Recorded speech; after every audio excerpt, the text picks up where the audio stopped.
Hello again. So this is kind of audition preparation part 2, I guess. Yeah. So in the last video we talked about how to deal with auditions a little bit, but it was more about what you do if it doesn't go your way. But hopefully we can set you up now for things to go more your way. So how do you, if you're doing a performance or an audition or anything, how do you focus your energy? Because this is something I want to talk about in a minute. Yeah, I suppose really for me it's a confidence thing. Yeah. So the way I feel confident is knowing what I'm doing exactly. Right. But also being prepared for eventualities. So anything that may be changed while you're in the audition, like the director might ask you to sing your song a different way, or sing another song that they might have, that they might want you to learn while you're there, that sort of thing. So I mentally prepare myself for anything like that. And this is something we teach all the time. Yeah, exactly. And it's also just experience. You know, you think, oh, I wasn't prepared for that. Like if you're a young student, you may not be prepared for someone suddenly telling you, I want you to do it this way. And what can happen if people have carved something it's great to be prepared, especially for auditions. Yep. And in performance, yes, you can be that rock solid, although things still go wrong, things still change. True. But in an audition situation, what we've noticed is that sometimes people think they're adapting to a director's requirement, but they're actually not. Because they're carved, they're so ingrained in that. Well, you know how I deal with that is by practicing at home. Yeah, different ways. Yeah, absolutely. And just being open to anything that comes into my head. Oh, I could do it this way. Oh, I could do it that way. I could accentuate, like if it's a monologue or some lines they've given you. Accentuate different lines, different characters, the way you'd say it. Just keep, making it fresh the whole time. And staying open. Staying open to anything that they will throw at you, because believe me, they will. I once did an audition where I think they made me say the same lines about 9 different ways. Yeah. They had no one after me, I think. And they were having fun. And I thoroughly enjoyed it. It was great fun. But, it's important to be ready and open to anything that comes. But there's something else, you said you talked about confidence. I've seen people, when they start thinking about an upcoming performance or an audition or something, it's really interesting how sometimes, as they picture it, their energy drops, and I feel it. Yeah. I feel their energy drop, and I know that they're talking themselves out of the success they want. They're already planning for failure in their minds.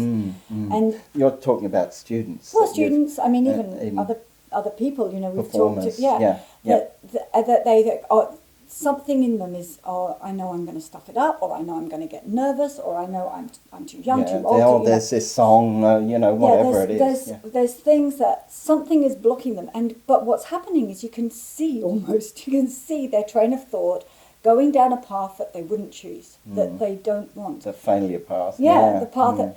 And so I remind them that there's another choice, because that hasn't actually happened yet.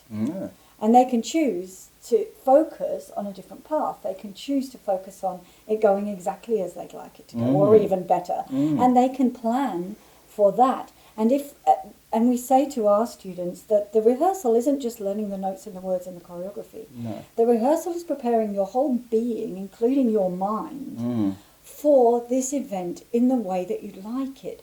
So it's exuding a positive energy. Well, not even a positive energy. It's just it is an energy. It takes it is an energy, and the audience feel that energy too. Yeah. I noticed if you're on top of things and everything's going great, you can see people just smiling and and really giving it back to you. That's when you notice it. Is when you're getting it back.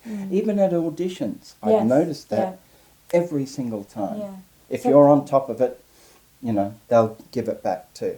But it's interesting how we decide. We actually decide without knowing which path we're going down. And I think sometimes it's unconscious and people don't know. And as soon as I point it out, they go, oh, really? Oh, yeah. And if you paint a picture of another alternative, something that they'd like better, Yeah. they actually take hold of it. And Yeah. if we can practice that in, you can train your brain to go the direction you would like it to go. This foreboding of things not going right is not carved in stone. No, it's not going to serve you at all. Well, and it isn't decided. You No. haven't got there yet. So there's still time to change direction. Yep. And even during a performance, Yes. I've seen just one example. It's nothing to do with entertainment, and although it is, tennis players. Oh, yes. You can see them suddenly.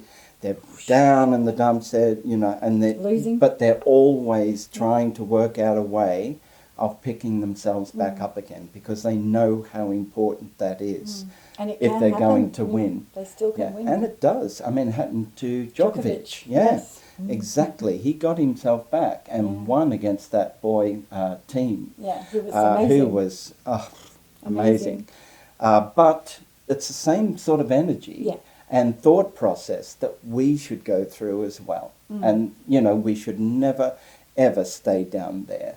It should always be how we get back up again. How do I do this? I mean, we How do. am I gonna- Life can knock you sideways, Yes. and we do get down. And I Yes. think it's important just to allow yourself, okay, Yep. I'm down. But as you say, not to stay there, No, we can't. Especially to keep your focus in the direction that you'd like things to go. And if you're preparing for a recital or a concert or a show, when you're in a show, the whole energy of the whole company is geared that way. Yeah, And always, don't you find you get 2/3 of the way through performance and everyone wants to run away and go home and it's going to be disastrous. But there's always the director who drives it through.